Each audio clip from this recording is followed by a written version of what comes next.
Hi everybody.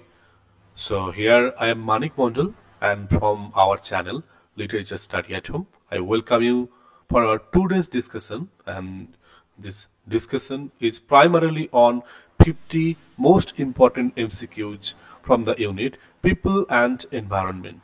Hope বন্ধুরা তোমরা দেখতে পাচ্ছ আমার আজকের আলোচনার বিষয় অর্থাৎ 50টি most important MCQs people and environment এই ইউনিট থেকে। প্রথম প্রশ্ন আসবো, what is the main criticism of the millennium development goals or MDGs? Millennium development goals বা সহস্রবাদ উন্নয়ন লক্ষ্য, এই লক্ষ্যগুলিতে একটা বিশেষ লক্ষ্যকে এড়িয়ে যাওয়া হয়েছিল, যার কারণে কিন্তু প্রচুরভাবে আমরা কিন্তু সাফার করেছি। যদি দেখে থাকি সেই বিষয়টি কি, তা হচ্ছে আমরা ইগনোর করে গেছিলাম এনভায়রনমেন্টাল ইস্যুগুলোকে সহস্রবাদ উন্নয়নের ক্ষেত্রে। সো অপশন বি হচ্ছে right answer. We ignored environmental issue, অর্থাৎ পরিবেশগত বিষয়গুলোকে আমরা উপেক্ষা করে গেছিলাম মিলেনিয়াম ডেভেলপমেন্ট গোলসে। Next question, in what year the sustainable development goals adopted? অর্থাৎ কোন বছরে আমাদের স্থায়ী উন্নয়ন লক্ষ্য বা সাস্টেনেবল ডেভেলপমেন্ট গোলস গৃহীত হয়েছিল। এই বছরই আমাদের মিলেনিয়াম ডেভেলপমেন্ট গোলস ও কমপ্লিট করেছিল তাদের যে দীর্ঘ 15 বছরের যাত্রা। এবারে আবার 15 বছরের জন্য নতুন একটা গোল নেওয়া হলো, যার নাম হচ্ছে সাস্টেনেবল ডেভেলপমেন্ট গোলস বা এসডিজিস। তো এটি 2015 সালে গ্রহণ করা হয়েছিল এবং মিলেনিয়াম ডেভেলপমেন্ট গোলস 2015 সালে শেষ হয়েছিল এবং 2015 সাল থেকে এই জার্নি শুরু হয়ে কত অবধি গিয়েছিল? 2030 অবধি যাবে। আমরা এখন 2024-এ শেষের দিকে রয়েছি। নেক্সট চলে আসবো, হুইচ অফ দ্য ফলোইং, নিচের মধ্যে কোনটি is not a goal of the SDGs? Sustainable development গোলসে আমরা জানি 17টি মেইন গোলস ছিল, তো বলছে তার মধ্যে কোনটি ছিল না বা কোনটি নেই? অপশন এ বলছে ক্লাইমেট চেঞ্জ মিটিগেশন। অবশ্যই, কারণ আমাদের সাস্টেনেবল ডেভেলপমেন্ট গোলে প্রধান গুরুত্বপূর্ণ হচ্ছে ক্লাইমেট চেঞ্জ থেকে দূর করা। এন্ড অফ পভার্টি অবভিয়াসলি রয়েছে। প্রিজার্ভেশন অফ বায়োডাইভার্সিটি অবভিয়াসলি রয়েছে। যেটা নেই তা হচ্ছে ইকোনমিক গ্রোথ থ্রু ডিফরেস্টেশন, অর্থাৎ বৃক্ষচ্ছেদন করে বা বন উজাড় করে বা তার মাধ্যমে অর্থনৈতিক প্রবৃদ্ধি, এটা একদমই নয়, এটা সম্পূর্ণ ভুল। এটা তাহলে এটি সাস্টেনেবল ডেভেলপমেন্ট গোলের লক্ষ্য নয়। ঠিক আছে, ক্লিয়ার? চতুর্থ প্রশ্ন, what was the primary aim of the Chipko movement in India? Chipko মুভমেন্টের প্রাথমিক লক্ষ্য কি ছিল? প্রমোট আরবানাইজেশন, অর্থাৎ নগরায়নের প্রচার, প্রোটেক্ট ফরেস্ট, বন রক্ষা করা, সাপোর্ট ইন্ডাস্ট্রিয়ালাইজেশন, শিল্প বিপ্লবের সমর্থন করা, ইনক্রিজ এগ্রিকালচারাল প্রোডাক্টস, কৃষির উৎপাদনশীলতা বৃদ্ধি? না বন্ধুরা, প্রোটেক্ট ফরেস্ট, জঙ্গলকে রক্ষা করা বা বন রক্ষা করা ছিল আপনাদের চিপকো আন্দোলনের মূল লক্ষ্য। ঠিক আছে, চিপকো আন্দোলনের মূল লক্ষ্য ছিল বন রক্ষা করা। Now, next প্রশ্ন, what is or rather what significant environmental disaster took place in India in 2004? 2004 সালে ভারতে কি এমন সিগনিফিকেন্ট পরিবেশের দুর্যোগ দেখা দিয়েছিল? আর্থকুয়েক? না। অবভিয়াসলি সুনামি দেখা দিয়েছিল 2004 সালে। ওকে, প্রশ্ন নম্বর 6, what is the primary cause of pollution in the Ganga river? Ganga নদীতে প্রাথমিক জল দূষণের কারণ কি? Excessive agriculture run off? Obviously no. Industrial and household waste, that is the proper option. So Ganga নদীর দূষণের প্রধান কারণ হচ্ছে অতিরিক্ত কৃষি প্রাণীর প্রবাহ নয়, রাদার শিল্প এবং গৃহস্থলীর বর্জ্য, তার কারণে গঙ্গা নদী দূষিত হচ্ছে। প্রশ্ন নম্বর 7-এ আসবো, হুইচ অফ দ্য ফলোইং, নিচের মধ্যে কোনটি is a major cause of air pollution in India? ভারতবর্ষে বায়ু দূষণের প্রধান কারণ কোনটি? Use of fossil fuels, obviously আমাদের দেশে কিন্তু প্রচুর পরিমাণে কয়লা পোড়ানো হয়, জীবাশ্ম জ্বালানির প্রচুর ব্যবহার হয়, ডিফরেস্টেশন কম হয়, সোলার এনার্জি ইউজ, ট্যুরিজম, সব থেকে বেশি কিন্তু হচ্ছে ফসিল ফুয়েল পোড়ানো। তারপরে চলে আসবো, what type of particle is referred to as PM2.5? তো PM 2.5 মানে কি? Larger than 10 micrometre, smaller than 10 micrometre, smaller than 10 2.5 micrometre, larger than 5 micrometre, obviously smaller than 2.5 micrometre, অর্থাৎ 2.5 মাইক্রোমিটারের থেকে ছোট। এটা হবে সঠিক উত্তর। ঠিক আছে, প্রশ্ন ক্লিয়ার? PM 2.5 কিসের পরিচিতি? Now, which region in India, ভারতবর্ষের কোন এলাকাটি experiences severe air pollution due to the burning of crop stubble? ভারতবর্ষের কোন এলাকাটি এই শস্য পোড়ানোর কারণে, শস্যের যে উচ্ছিষ্ট অংশকে পোড়ানোর মাধ্যমে ওই দ্বারা পরিবেশটা অধিকভাবে দূষিত, অধিকভাবে ইয়ার পলিউটেড? কোথায়? পাঞ্জাব এবং হরিয়ানাতে। পাঞ্জাব এবং হরিয়ানা হচ্ছে সঠিক উত্তর। ওকে, 10 নম্বর প্রশ্নে আসবো, question number 10। What is the primary objective of the national clean air programme বা NCAP? এদের প্রাথমিক লক্ষ্য কি ছিল? এদের প্রাথমিক লক্ষ্য ছিল টু রিডিউস এয়ার পলিউশন, বায়ু দূষণ 20 থেকে 30% কমানো বাই 2024 মধ্যে। নাও, 11 নম্বর question. Which of the following is a key pollutant in water bodies? জলে কোনটা দূষক উপাদান হিসাবে গ্রহণ করা হয়ে থাকে? জলে বিশেষ করে নাইট্রোজেন এবং ফসফরাস, এরা জলের ক্ষেত্রে খুবই বিষাক্ত, কারণ এরা ইউট্রিফিকেশন করে দেয়, অর্থাৎ সেখানকার অক্সিজেনের মাত্রা কমিয়ে দেয়। নাও নেক্সট, 12 নম্বর প্রশ্ন। What is the name of the programme launched in 2024 to control pollution in the Ganga? তো গঙ্গায় পলিউশন দূর করার জন্য 2014 সালে একটি প্রোগ্রাম লঞ্চ করা হয়েছে, তার নাম কি? National water policy, clean Indian mission, Namami Gange, river deforestation initiative? Obviously Namami Gange. Namami Gange is the right answer. Number 13। Ganga নদীর দূষণ নিয়ন্ত্রণে, গঙ্গা নদীর, সরি ছেড়ে গেলাম যেটা, হ্যাঁ 2014 সালে চালু হয়, এটা তো বললাম, কর্মসূচির নাম হচ্ছে নমামি গঙ্গে, বাংলায় রয়েছে। এইটা হচ্ছে প্রশ্ন। নেক্সট প্রশ্ন। Which gas is primarily responsible for acid rain? Acid বৃষ্টির জন্য কোন বিশেষ গ্যাসটি অধিকভাবে দায়ী? আর তার undoubtedly sulphur dioxide. Sulphur dioxide is the correct answer. Now, which law regulates the control of air pollution in India? কোন আইনটি রেগুলেট করছে the control of air pollution in India? ভারতে বায়ু দূষণটাকে কন্ট্রোল করছে কোন আইনটি? অবভিয়াসলি বায়ু দূষণের জন্য air prevention and control pollution act রয়েছে 1981-এ, এর দ্বারা। ওকে, 1981। কনফিউশন কিন্তু কেউ করো না, জল নয়, বায়ু নিয়ে রয়েছে। প্রশ্ন নম্বর 15। What is the primary reason for the melting of ice in Greenland? গ্রিনল্যান্ডে আইস গলে পড়ছে, তার কারণ হচ্ছে ন্যাচারাল ক্লাইমেট চেঞ্জ? না, একদমই নয়, human activities causing global warming. This is the right option. Clear?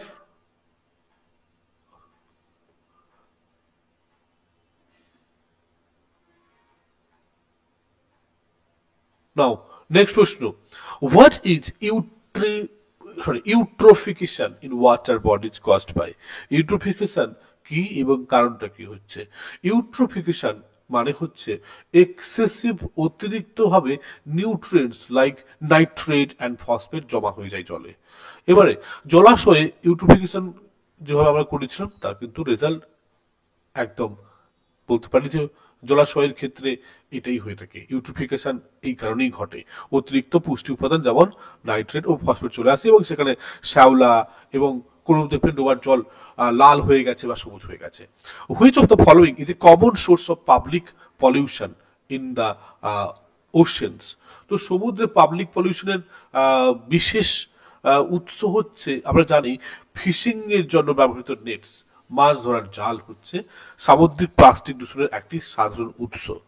Next, what environmental threat is posed by invasive species? তো আক্রমণাত্মক প্রজাতি কি ধরনের পরিবেশগত বিপদের সৃষ্টি করে? Loss of biodiversity. Loss of biodiversity is the answer. What environmental threat is posed by invasive species, তা হচ্ছে loss of biodiversity. Now next, carbon ডাই অক্সাইডের স্তরের হ্রাস, কার্বন ডাই অক্সাইড স্তরের হ্রাস, ওকে,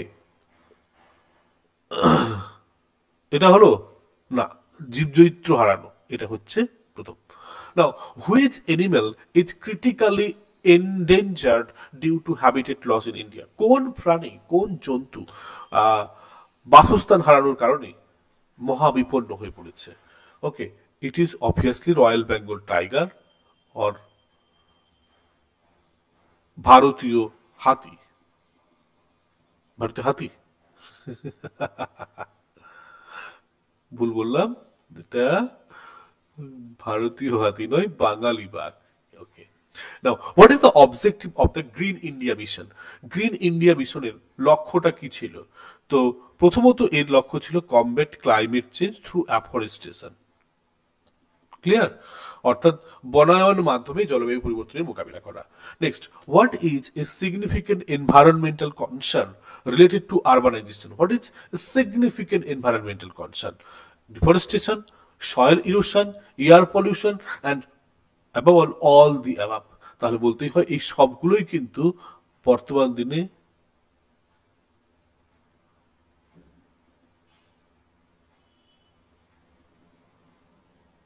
নগরায়নের সম্পর্কে গুরুত্বপূর্ণ পরিবেশগত উদ্বেগ আমাদের কাছে, সবগুলো বন উজাড় হয়ে যাওয়া, মাটি ক্ষয় হয়ে যাওয়া, বায়ু ছিল, সবগুলো। 22 থেকে প্রশ্ন, what environmental issue is associated with the depletion of the ozone layer? Ozone layer নষ্ট হয়ে যাওয়ার পেছনে কোন বিশেষ ইস্যুটি দায়ী রয়েছে? অবভিয়াসলি ইউভি রেডিয়েশন এক্সপোজার, অতিরিক্ত ইউভি রশ্মির প্রভাবে হয়ে থাকে। Next, what is the key factor that leads to desertification? কোনটা মেজর কারণ হয়ে থাকে ডেজার্টিফিকেশন বা মরুভূমি হওয়ার জন্য? ডিফরেস্টেশন, এই বলছে ডিফরেস্টেশন, দুই বলছে ওভার গ্রেজিং অর্থাৎ অতিরিক্ত চারণ, সি ক্লাইমেট চেঞ্জ অর্থাৎ জলবায়ু পরিবর্তন, obviously all of the of হবে, সবগুলোর কারণে।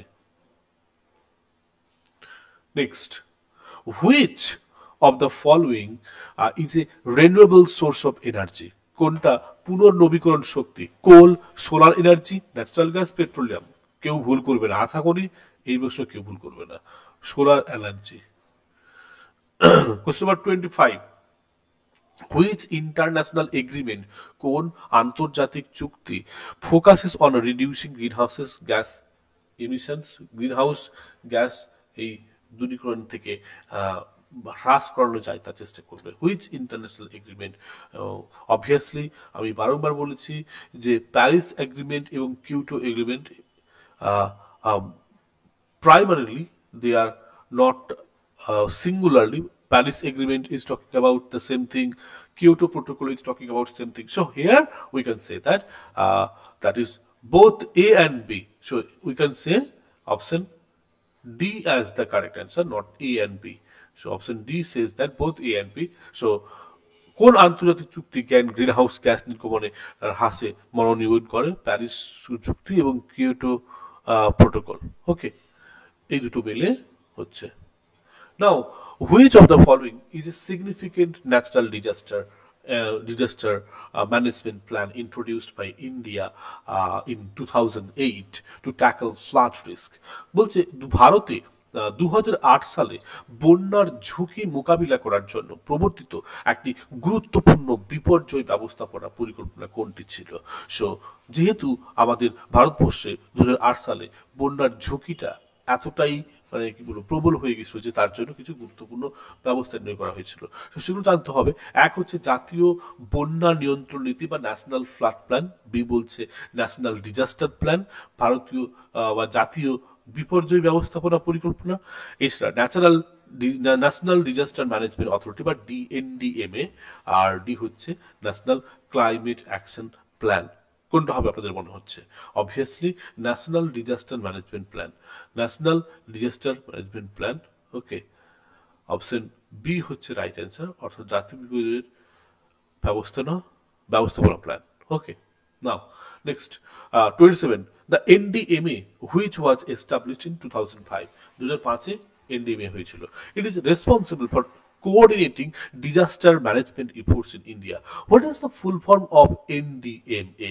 So NDMA full form is National Disaster Management Authority. National Disaster Management Authority. Okay, so মাথায় রাখবে এটা, এটা হচ্ছে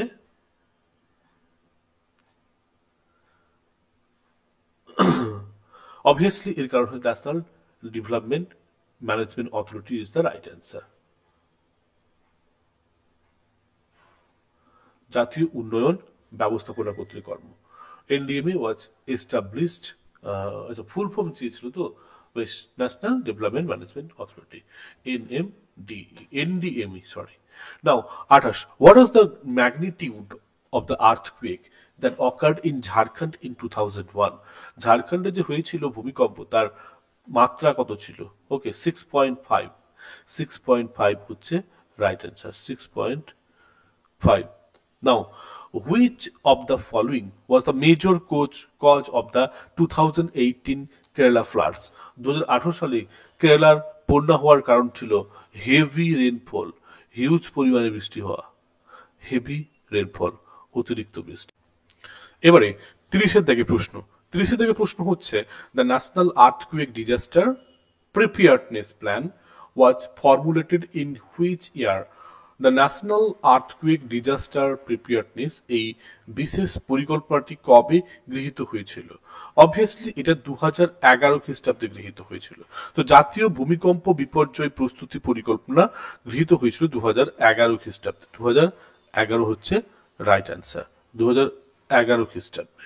নাও প্রশ্ন নম্বর 31, what was the magnitude of 2001 Gujarat earthquake? 2001 সালের গুজরাট আর্থকুয়েকের ম্যাগনিটিউড ছিল 7.7, 7.7। নাও ইন হুইচ ইয়ার, কোন বছরে ডিড দ্য মহারাষ্ট্র মহারাষ্ট্রে খরা occur that led severe agriculture losses, যার কারণে প্রচুর কৃষিজ নষ্ট হয় এবং ওয়াটার স্কারসিটি এবং জলের বহু দুর্লভতা দেখা যায়, এবং এটা ঘটেছিল 2016 খ্রিস্টাব্দে, 2016 খ্রিস্টাব্দে ঘটেছিল। কবে? 2016 খ্রিস্টাব্দে। Which of the following is one of the objectives of the National Solar Mission introduced in India? তার টার্গেট ছিল 2022-এর মধ্যে 1000 গিগাওয়াট সৌরশক্তি উৎপাদন করা। নাও 34 থেকে প্রশ্ন, which year did the national disaster management authority NDMA implement its earthquake strategy? কোন বছর? 2007 খ্রিস্টাব্দে। 2007 খ্রিস্টাব্দে NDMA, national disaster management authority implemented, 2007 খ্রিস্টাব্দে। Now what was the major impact of the 2019 cyclone Fani? 2019 সালে ফোনি এই সাইক্লোনের ফলে কি প্রভাব বা কি বিপর্যয় ঘটেছিল? অবভিয়াসলি এখানে প্রচুর মানুষের জীবন এবং প্রপার্টি লস হয়েছিল, জীবন ও সম্পদের ক্ষতি হয়েছিল। নাও 36-এর দিকে প্রশ্ন, which region was most affected by 2001 Gujarat earthquake? গুজরাটের ভূমিকম্পের ফলে কোন এলাকাটি বেশি করে আক্রান্ত হয়েছিল বা বেশি করে ক্ষতি হয়েছিল? অবভিয়াসলি করাচি নয়, করাচি তো ইয়ে হয়ে যাবে, পাকিস্তান হয়ে যাবে, কচ্ছ এলাকাটি। এবারে in which year did the national disaster management authority start it's operation?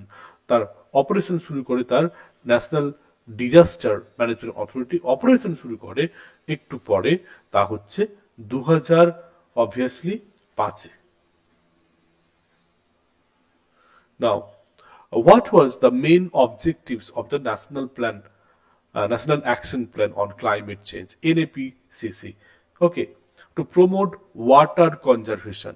তাদের টার্গেট হচ্ছে জল সংরক্ষণকে গুরুত্ব দেওয়া, পানির বা জল সংরক্ষণ প্রচার। What was one of the aims of the National Water Mission in NAPCC? What was one of the aims? একটি লক্ষ্য ছিল এর মধ্যে কোনটি? And obviously ওয়াটার কনজারভেশনটাই হবে। ওকে, ওয়াটার পলিউশন নয়, water conservation. Option A is the right answer, জলের সংরক্ষণ প্রচার। The national disaster management authority plan for cyclone preparedness was formulated in his year. অর্থাৎ জাতীয় বিপর্যয় ব্যবস্থাপনা কর্তৃপক্ষ এর সাইক্লোন প্রস্তুতির পরিকল্পনা কোন বছর গৃহীত করেছিল বা প্রণীত হয়েছিল? অবভিয়াসলি এই বিশেষ সাইক্লোনটির জন্য আমরা জানি এটা 2017 সালে ইনিশিয়েটিভ নেওয়া হয়েছিল, 2017 সালে। ওকে, নাও the 2018 Kerala floods affected how many people approximately? কত মানুষের জীবনে প্রভাব পড়েছে? প্রায় 5 মিলিয়ন মানুষের, অর্থাৎ 50 লক্ষ মানুষের জীবনে। নাও নেক্সট চলে আসবো 42, the national mission on energy efficiency NMEE is a component of which national plan? কোনটার জাতীয় পরিকল্পনার পার্ট ছিল এই NMEE, national mission on energy efficiency? Obviously national action plan on climate change, অর্থাৎ NAPCC। ওকে, নেক্সট জাতীয় জলবায়ু কর্মসূচির অংশ ছিল। 43 থেকে প্রশ্ন, which of the following was a major consequences of the 2002 Rajasthan drought? 2002 সালে রাজস্থানে খরা হওয়ার অন্যতম কারণ কি ছিল? অবভিয়াসলি প্রচুর পরিমাণে ক্রপস, মেজর ফলাফল হয়েছিল, খরার ফলে প্রচুর ফসলের ক্ষতি হয়েছিল। নাও what is the primary focus of the national mission on green India? National mission on green ইন্ডিয়ার প্রাথমিক লক্ষ্য কি ছিল? অবভিয়াসলি এদের প্রাথমিক লক্ষ্য ছিল যে জঙ্গলটাকে রক্ষা করা এবং তার শ্রীবৃদ্ধি করা, বন সংরক্ষণ এবং উন্নয়ন। 45, what does the national disaster management plan NDMP primarily focus on? NDMP national disaster management plan এদের প্রাথমিক লক্ষ্য কি ছিল? এদের প্রাথমিক লক্ষ্য ছিল enhancing disaster preparedness and response, অর্থাৎ বিপর্যয় প্রস্তুতি এবং প্রতিক্রিয়া বৃদ্ধি করা। ইন হিজ হুইচ ইয়ার, 46 নম্বর question, did the national action plan on climate change get launch? কত খ্রিস্টাব্দে এটা লঞ্চ হয়েছিল? 2008 খ্রিস্টাব্দে। Very easy one. Now which of the following natural disasters led to the creation of the National Disaster Management Authority? যার কারণে এই অথরিটিটা স্থাপন করানো হয়েছিল কোন ঘটনার পরিপ্রেক্ষিতে? এটা হচ্ছে 2004 সালের ইন্ডিয়ান ওশেন সুনামি, ভারত মহাসাগর থেকে tsunami. Now what is the role of the national disaster response plan বা NDRF? NDRF এর ভূমিকা কি? NDRF এর ভূমিকা অত্যন্ত গুরুত্বপূর্ণ। তারা কি করে? প্রোভাইড ইমিডিয়েট রিলিফ, তারা তড়িঘড়ি চটজলদি রিলিফ দিয়ে থাকে ইন ডিজাস্টার সিচুয়েশন, অর্থাৎ বিপর্যয় পরিস্থিতিতে তাৎক্ষণিক সাহায্য করে থাকে NDRF। নাও 49, ইন 2013 খ্রিস্টাব্দে উত্তরাখণ্ডে ফ্লাড হয়েছিল বা বন্যা হয়েছিল, মেনলি কজড বাই, তার কারণ কি ছিল? উত্তরাখণ্ডে এই ফ্লাডের কারণ ছিল ল্যান্ডস্লাইডস এবং হেভি রেইনফল, ল্যান্ডস্লাইডস এবং ভূমিধস এবং অতিরিক্ত বৃষ্টিপাতের কারণে। Now the national flood control plan is a part of which disaster management strategy in? ভারতে বন্যা নিয়ন্ত্রণ পরিকল্পনা ভারতের কোন বিপর্যয় ব্যবস্থাপনার কৌশলের অংশ? Option A cyclone preparedness, B drought mitigation, 3 flood management. This is the right answer, বন্যার ব্যবস্থাপনা করা। সো এই ছিল আমাদের 50টি প্রশ্ন আমাদের পিপল অ্যান্ড এনভায়রনমেন্ট থেকে। অবশ্যই আপনাদের যদি কোনো পয়েন্ট বুঝতে অসুবিধা হয়েছে বা কোনো আপনাদের যদি মনে হয় অপশন এটি হয় না, অন্য কিছু হবে, অবশ্যই কমেন্ট বক্সে জানাবেন। সবাইকে ধন্যবাদ। প্রিপারেশন ভালো চলতে থাকুক। Thank you.